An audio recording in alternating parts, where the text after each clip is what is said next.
মোৰ জীৱনত বিশেষ গুৰুত্ব প্ৰদান কৰা মোৰ অকণমানি পৰিজনী, তাই বাৰ্থডেৰ কিছু মুহূৰ্ত আপোনালোকলৈ আগবঢ়াইছোঁ। এয়া বজাৰলৈ যোৱা মুহূৰ্ত, বাৰ্থডেৰ আগদিনাখন। বাৰ্থডেৰ আগদিনাখনৰ প্ৰস্তুতি, সাজোন কাচোনৰ মুহূৰ্ত।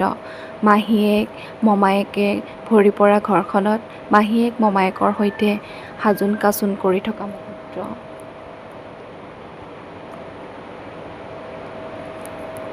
পিছদিনাখন জন্মদিনৰ দিনাখনৰ তাই লগত কেক কটাৰ মুহূৰ্তখিনি আপোনালোকলৈ প্ৰদান কৰিলোঁ।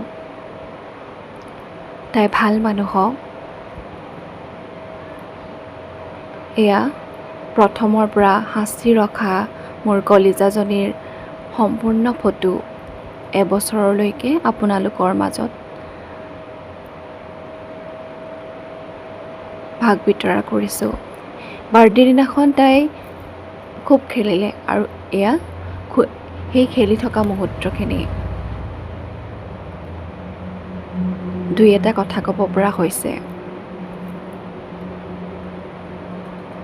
বিচনাখনত উঠি তাই খুব ভাল পায়, উঠি নাচি থাকে।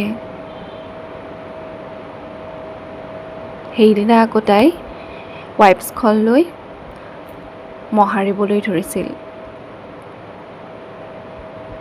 বাৰ্থডে দিনাখন গিফ্ট হিচাপে দদায়েকে দিয়া ৱাকাৰখনত পাই তাই সুখী আৰু লগতে খোজকাঢ়িবলৈ শিকিছিল।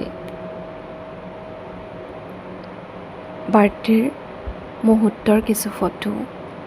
অকণমানি পৰি মোৰ, ভালে থাকা মা, ভালে থাকা।